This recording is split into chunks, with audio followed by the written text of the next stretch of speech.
Bismillahirrahmanirrahim. Assalamualaikum warahmatullahi wabarakatuh.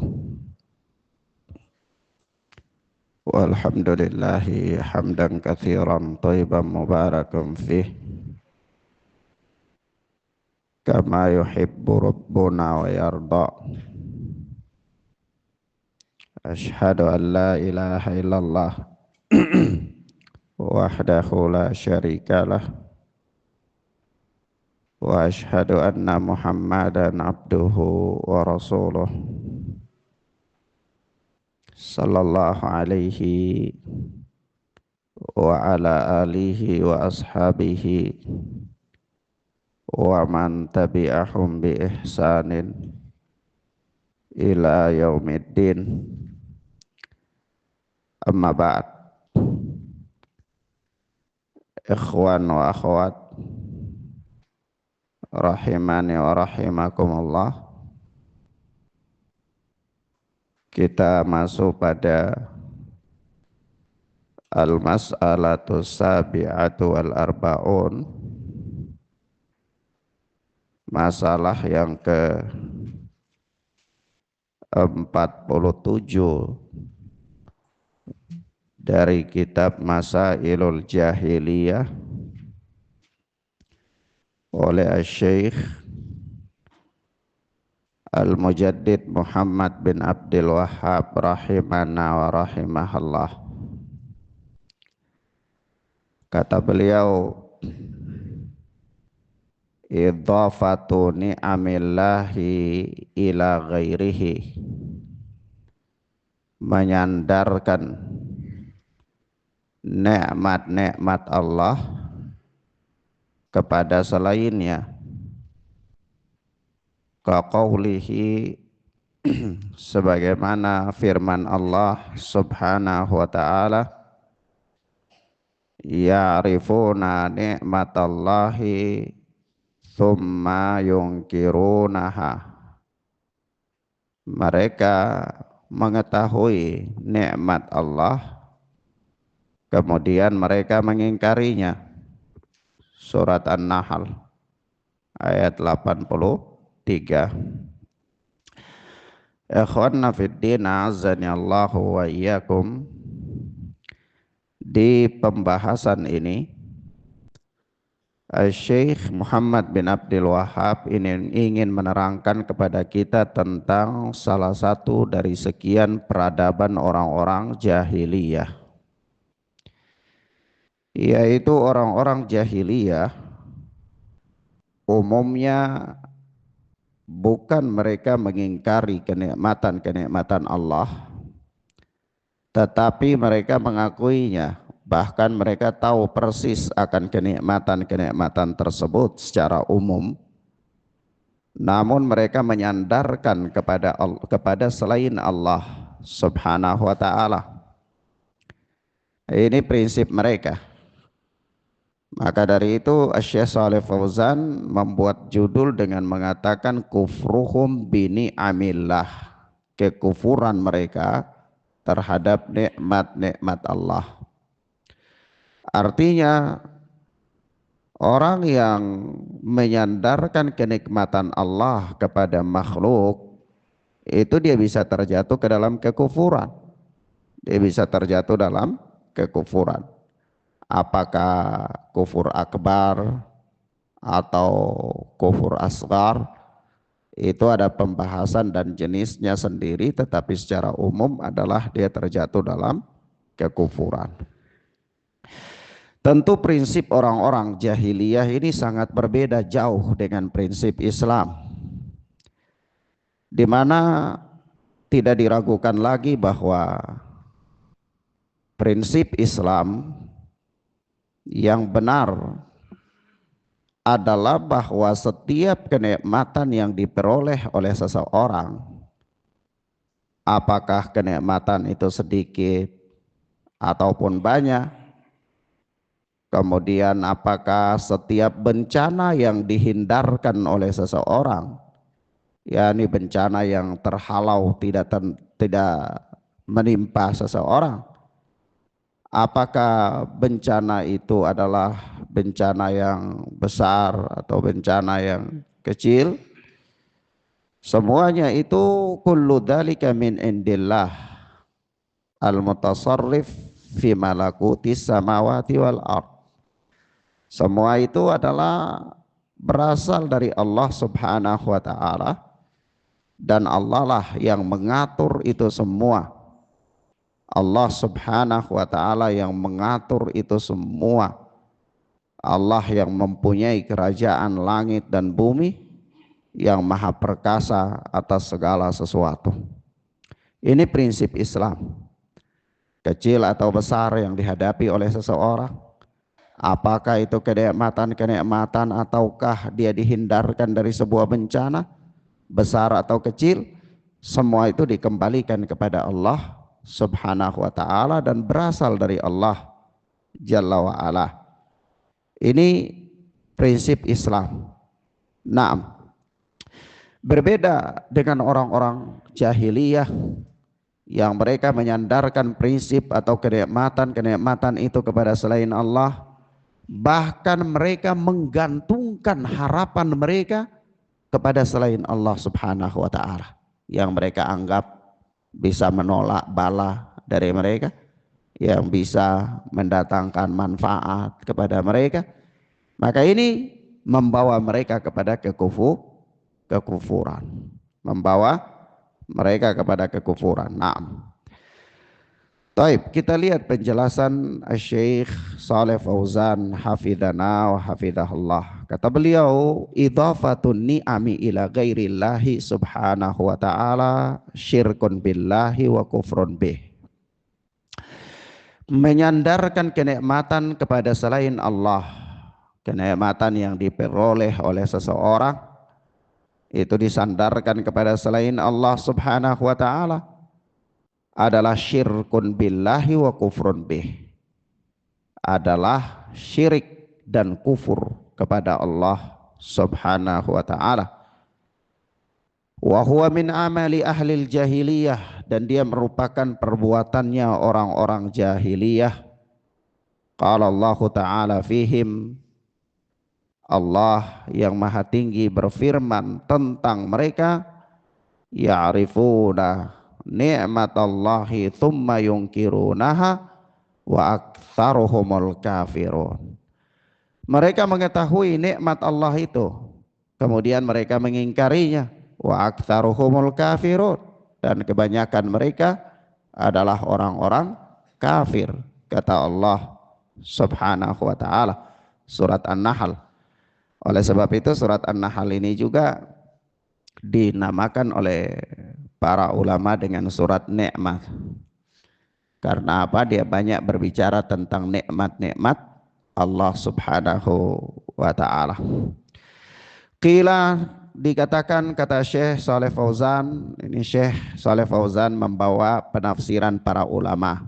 Qila, dikatakan makna ayat, pengertian dari ayat ini, yakni menurut para mufassir, para ahli tafsir, bahwa ya'rifuna Rasulullah sallallahu alaihi wasallam wa risalatahu thumma yunkiruna dzalik, yaitu mereka mengenal Rasul sallallahu alaihi wasallam dan mengenal risalah yang dibawa oleh beliau sallallahu alaihi wasallam, thumma yunkiruna dzalik, kemudian mereka mengingkarinya. Jadi kenikmatan yang mereka ingkari di sini menurut para ulama adalah apa? Kenikmatan Islam, kenikmatan diutusnya Rasul sallallahu alaihi wasallam kepada mereka. Ya. Naam, ini menurut satu penafsiran. Menurut satu penafsiran. Inadan wastikbaran ma'annahum fi qararati anfusihim ya'lamuna annahu Rasulullah sallallahu alaihi wasallam. Mereka mengingkarinya dengan inadan, menentangnya, wastikbaran, menyombongkan diri terhadap kebenaran itu. Ma'annahum fi qararati anfusihim, bersamaan dengan itu atau padahal di dalam hati-hati mereka yang paling dalam qararah, dalam lubuk hati mereka, ya'lamun annahu Rasulullah. Mereka yakin, mereka sadar, mereka tahu bahwa beliau itu adalah utusan Allah Subhanahu wa taala. Jadi pengingkaran ini bukan pengingkaran karena kejahilan. Pengingkaran orang-orang jahiliyah terhadap Rasul sallallahu alaihi wasallam dan apa-apa yang dibawa oleh beliau, dengan kata lain risalah yang dibawa oleh beliau, itu adalah pengingkaran yang terjadi karena inadan wastikbar. Karena apa? Inadan wastikbaran, yaitu penentangan, ya, dan apa? Istikbaran, karena mereka menyombongkan diri pada kebenaran tersebut. Hati kecilnya dia sadari bahwa beliau ini adalah utusan Allah. Dalam lubuk hatinya yang paling dalam, dengan kesadarannya dia tahu dan dia mengerti bahwa Muhammad sallallahu alaihi wasallam itu membawa kebenaran dan beliau adalah utusan Allah. Tapi dia tetap mengingkari Rasulullah dan apa yang dibawa oleh Rasulullah sallallahu alaihi wasallam. Maka Allah mengatakan ya'rifuna nikmatallah. Dia tahu tentang nikmat itu, dia tahu tentang kerasulan itu, tetapi apa? Tsumma yungkirunah. Dia mengingkarinya, mereka mengingkarinya. Kata Syekh Shalih Fauzan, menurut satu penafsiran, pengingkaran itu nikmat yang dimaksud adalah Rasul dan risalah beliau. Kemudian pengingkaran itu adalah pengingkaran kepada Rasul dan risalah beliau. Yang mendorong adanya pengingkaran itu adalah inad dan wastikbaran. Apa? Tinggi diri dan kesombongan. Kemudian kata beliau, kama qala ta'ala, sebagaimana Allah yang maha tinggi berfirman, qad na'lamu innahu la yahzunuka alladhi yaqulun fa innahum la yukadzibunaka walakinnadh dhalimina bi ayatillahi yajhadun. Surat Al-An'am ayat 33. Itu Allah Subhanahu wa taala berfirman, kata Allah azza wajalla, qad na'lamu innahu la yahzunuka alladhi yaqulun. Sungguh kami telah tahu bahwa perkataan mereka itu menyedihkan engkau, menyedihkan dirimu. Fa innahum la yukadzibunaka. Tapi jangan engkau bersedih, karena sesungguhnya mereka itu mengingkari engkau. Perkataan mereka yang kasar, pengingkaran mereka terhadap engkau itu la yukadzibunaka. Pada hakikatnya mereka tidak mendustakan engkau. Mereka tidak mendustakan engkau. Walakinnadh dhalimina bi ayatillahi yajhadun.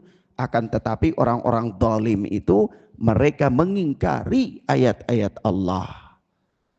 Jadi tentang kerasulan Nabi itu mereka tahu bagaimana pribadi Nabi, ya, bagaimana agama yang dibawa oleh Nabi, ya, dan seterusnya. Tapi hakikatnya mereka menentang, mengingkari ayat-ayat Allah Subhanahu wa taala. Fahum ya'rifuna ni'matallahi bi irsalir rasuli Farrasulu sallallahu alaihi wasallam huwa akbaru nikmatin alal bashariyah. Maka mereka mengingkari nikmat Allah dengan diutusnya Rasul. Karena apa? Farrasulu, Rasul itu adalah akbaru nikmatin alal bashariyah, nikmat yang paling terbesar kepada manusia. Ya, diutusnya Rasul itu nikmat paling terbesar kepada manusia. Adanya Rasul itu nikmat apa bukan? Nikmat. Nah, adanya pewaris para rasul itu nikmat apa bukan? Nikmat. Ada ulama itu nikmat, ada majelis ilmu itu nikmat, ada ustadz itu nikmat, ada nabi itu nikmat. Itu nikmat yang paling terbesar.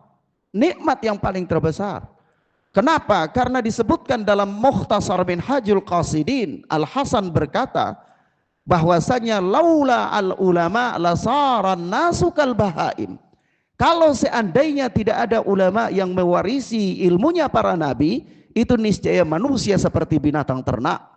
Manusia seperti binatang ternak. Mereka enggak tahu mana yang halal, mana yang haram. Mereka enggak tahu mana yang wajib, mana yang bukan. Mereka enggak tahu mana yang dimakruhkan, mana yang dianjurkan. Mereka nggak tahu prinsip-prinsip kehidupan ini. Mereka saling melahap, saling memakan layaknya binatang buas. Itu manusia. Kalau seandainya tidak ada ulama, tidak ada yang membimbing mereka. Dan kita kalau mempelajari sejarah ya ikhwan, sejarah manusia, kita lihat dan kita pahami baik-baik, kita lihat mulai dari qasasul anbiya sampai kita lihat pada sejarah peradaban bangsa sebelum datangnya Islam atau sebelum diutusnya para nabi satu ke yang lainnya. Benar-benar zaman dan masa mereka itu benar-benar berada dalam gelombang kesesatan, berada dalam gelombang kerusakan. Kita lihat bagaimana gelombang kerusakan yang terjadi pada kaumnya Nabi Nuh, bagaimana gelombang penyimpangan yang terjadi pada kaumnya Nabi Syuaib, bagaimana gelombang kerusakan yang terjadi pada kaumnya Nabi Hud.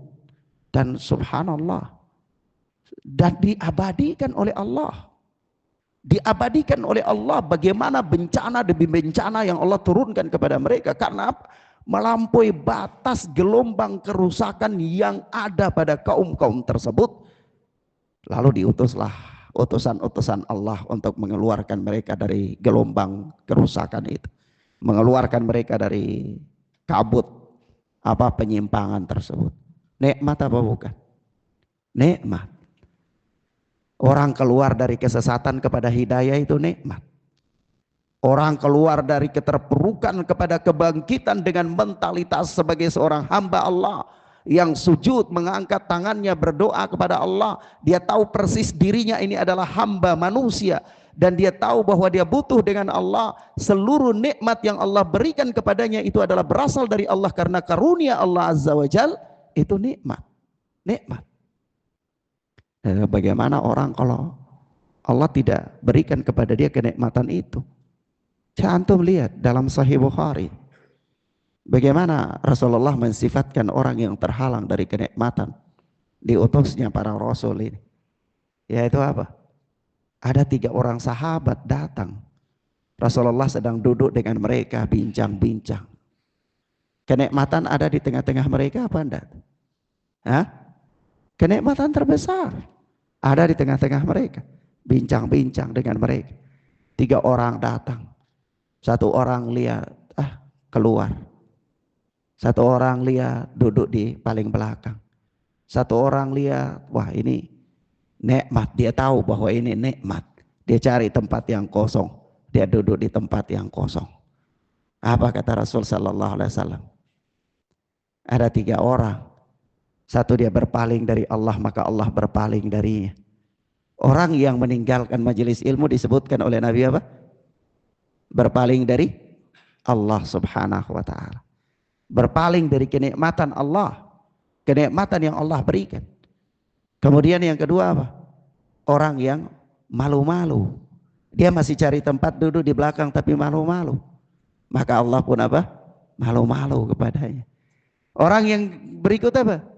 Dia cari tempat di sisi Allah. Maka Allah pun apa? Memberikan tempat kepadanya. Nikmat.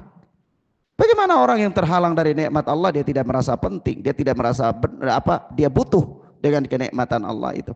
Nah, orang-orang jahiliyah, kehadiran Rasul utusan Allah, bahkan bukan hanya orang-orang jahiliyah yang berhadapan dengan Nabi sallallahu alaihi wasallam, bahkan orang-orang yang hidup dengan peradaban kejahiliaan dari setiap para nabi dan para rasul itu mereka mengingkari dan mereka menentang kenikmatan yang Allah berikan kepada mereka dari para rasul itu. Nuh alaihi salatu wassalam, berapa banyak makar yang mereka lakukan untuk menentang Nuh alaihi salatu wassalam. Iya, Lut alaihi salatu wassalam, Syuaib alaihi salatu wassalam. Tapi Allah hancurkan mereka dengan mengerikan, benar-benar mengerikan. Kenapa? Karena nikmat itu memang kalau tidak disyukuri maka dia akan berubah menjadi niqmah. Dia akan berubah menjadi malapetaka. La in syakartum la azidannakum wa la in kafartum inna adabi lasyadid. Kalau kalian pandai bersyukur maka akan aku tambahkan nikmatku. Tapi kalau kalian kufur dengan nikmat itu, maka ketahuilah adabku itu amat pedih, kata Allah Subhanahu wa taala. Taib.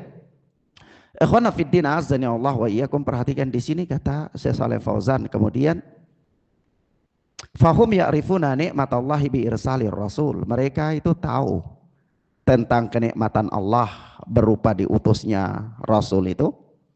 Fa Rasul sallallahu alaihi wasallam huwa akbaru nikmatin 'alal basyariyah, dan rasul itu adalah nikmat terbesar bagi manusia, bukan hanya bagi umat Islam, bagi manusia. Dan apa? Tsumma yakfuruna bihadzal rasul, kemudian mereka mengkafiri, mengingkari rasul tersebut, yakni Muhammad sallallahu alaihi wasallam. Yu'anidunahu, hadza qaulun fi tafsiril ayah, yaitu apa? Mereka menentang beliau, mereka mengingkarinya, mereka menentangnya. Kata Syekh Shalih Fauzan, hadza qaulun fi tafsiril ayah, ini satu pendapat tentang tafsir ayat ini, satu pendapat di antara pendapat para ulama. Saya ingin sebutkan sebuah athar di dalam tafsir Ibnu Katsir.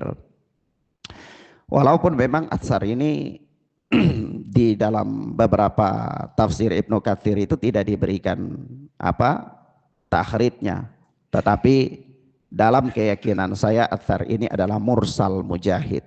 Dia terputus di Mujahid, seorang tabi'i, ya, meskipun maknanya adalah benar. Maka dari itu Al-Imam Ibnu Katsir menyebutkan athar ini di dalam tafsirnya ketika menafsirkan firman Allah dalam surat An-Nahl, yaitu ya'rifuna nikmatallahi tsumma yunkirunaha. Itu beliau membawa athar ini, beliau tidak memberikan komentar, dan pentahqiq pun tidak memberikan komentar, ya, terhadap athar ini. Nah, saya punya tafsir Ibnu Katsir dengan beberapa tahqiq, tapi saya tidak mendapati komentar para pentahqiq itu terhadap athar ini. Ya, mudah-mudahan ada di kitab yang lain. Al-Imam Ibnu Katsir berkata begini, kama qala Ibnu Abi Hatim, haddatsana Abu Zur'ah, haddatsana Safwan, haddatsana Al-Walid, haddatsana Abdurrahman bin Yazid bin Jabir an Mujahid. Sebagaimana dikatakan atau sebagaimana Ibnu Abi Hatim berkata. Siapa Ibnu Abi Hatim? Abdurrahman bin Abi Hatim, penulis kitab Aslus Sunnah. Aslus Sunnah, kitab akidah kecil. Kata beliau, haddatsana Abu Zur'ah, telah bercerita kepada kami Abu Zur'ah. Abu Zur'ah ini adalah temannya Abu Hatim, teman bapaknya. Haddatsana Safwan, bercerita kepada kami Safwan. Haddatsana Al-Walid, telah bercerita kepada kami Al-Walid. Dia berkata, haddatsana Abdurrahman bin Yazid bin Jabir, telah bercerita kepada kami Abdurrahman bin Yazid bin Jabir an Mujahid, dari Mujahid, seorang murid seniornya Anas bin Malik radhiyallahu taala anhu. Dia berkata, anna a'rabiyan ata Rasulullah sallallahu alaihi wasallam fasa'alahu. Suatu ketika datang seorang Arab Badui, lalu dia bertanya kepada Nabi sallallahu alaihi wasallam.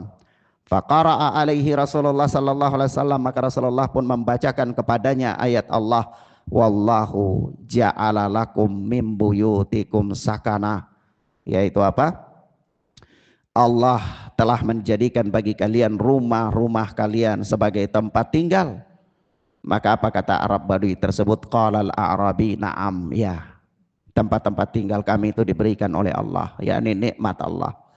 Kemudian begitu lagu Nabi membaca ayat lagi, wa ja'ala lakum min juludil an'ami buyutan tastakhifunaha yauma dha'nikum wa yauma iqamatikum.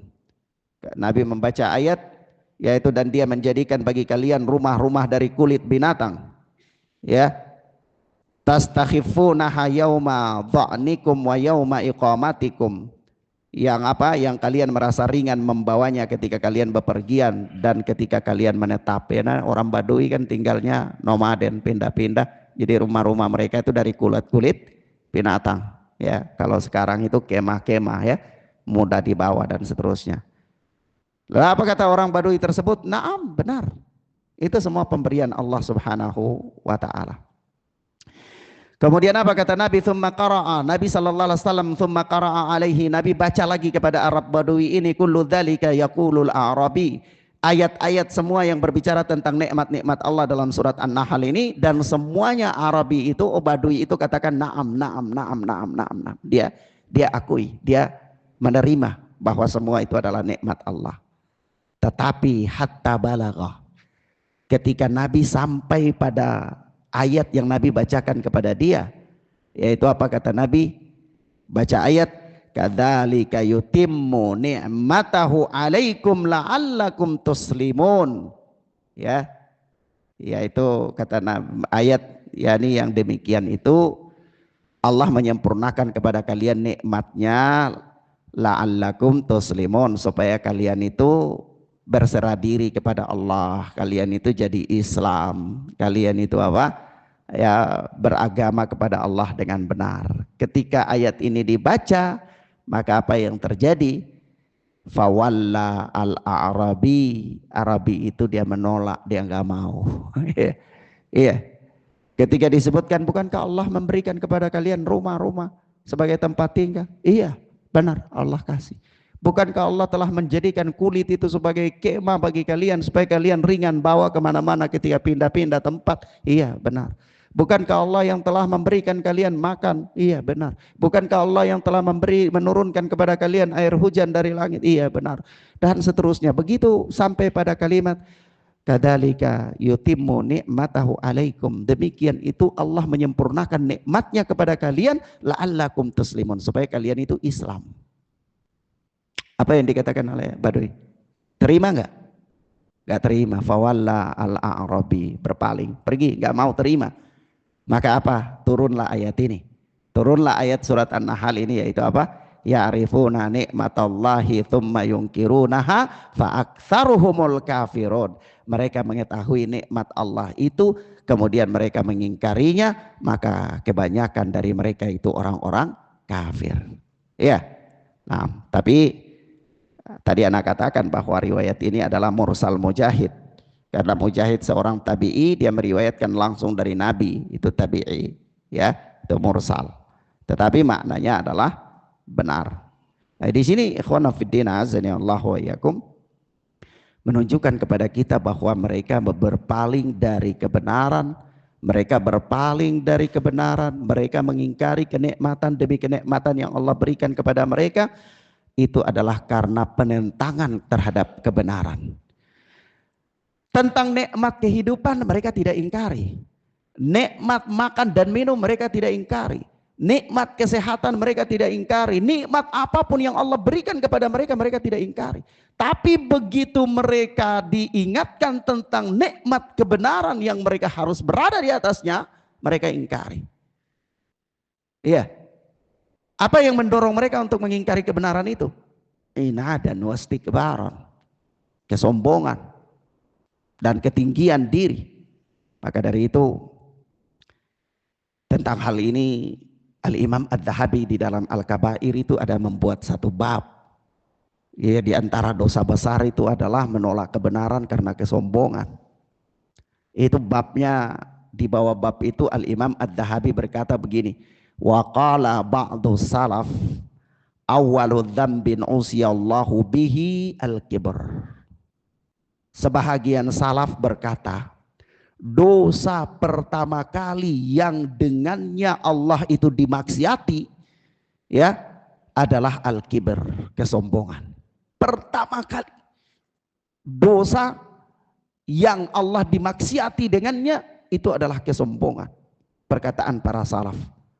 Qala Allah Ta'ala, Allah yang maha tinggi berfirman, wa idh qulna lil malaikati isjudu li adama fasajadu illa iblisa lam yanfa'hu imanuhu.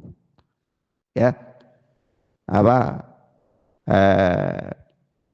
kata Allah Subhanahu wa taala, dan ketika Allah wa idh qulna, dan ketika kami katakan lil malaikati, kepada para malaikat, usjudu, sujudlah kalian, li adama, kepada Adam alaihi salatu wassalam, fasajadu, maka para malaikat itu semua sujud, illa iblis, kecuali iblis.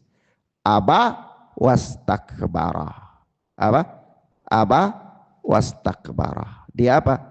dia tidak mau dan dia menyombongkan diri. Wa kana minal kafirin, maka dia termasuk orang-orang kafir. Lalu Al-Imam Ad-Dahabi memberikan catatan, kata beliau begini, faman istakbara alal haqqi kama fa'ala iblis lam yamfa'hu imanuhu. Maka barang siapa yang menyombongkan diri terhadap al-haq, barang siapa yang menyombongkan diri terhadap kebenaran, kama fa'ala iblis, sebagaimana yang dilakukan oleh iblis, lam yamfa'hu imanuhu, maka tidak bermanfaat imannya. Pertanyaan, iblis itu awalnya beriman apa enggak? Hah? Beriman. Tapi apa yang membuat dia bermaksiat kepada Allah, menentang perintah Allah? Kesombongan. Bermanfaat kemudian imannya enggak? Enggak.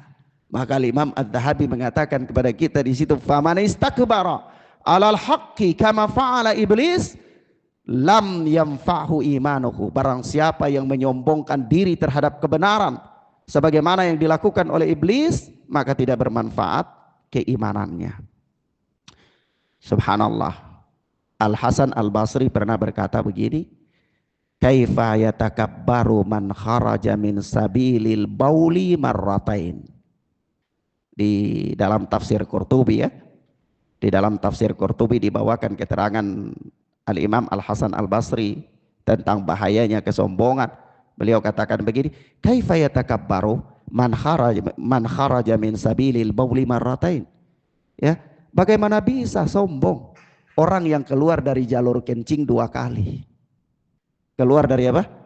Jalur kencing 2 kali. Apa maksudnya? Hah? Pertama kali dalam bentuk sperma keluar dari jalur kencing, yang kedua kali dalam bentuk anak keluar dari jalur kencing juga ya. Kecuali sesar ya, Abu Rahmat ya. Nah, bagaimana bisa orang yang keluar dari jalur kencing 2 kali itu sombong? Subhanallah. La haula wa la quwata illa billah. Suatu ketika disebutkan di dalam Syiar A'lam Nubala, disebutkan dalam Syiar A'lam Nubala, sebenarnya banyak sekali atsar itu yang luar biasa sekali. Tapi di dalam Syiar A'lam Nubala saya ingin katakan suatu ketika ada kisah menarik, yaitu tentang Mutarif. Mutarif itu suatu ketika dia melihat Yazid bin Al-Muhallab itu berjalan dengan gaya jalan sombong, angkuh, busung dada, ya, ketiaknya seperti ada bisul, ya, jalan dengan gaya yang agak sombong begitu. Kata Mutarif, inna hadihi misyatun yubgidu Allah.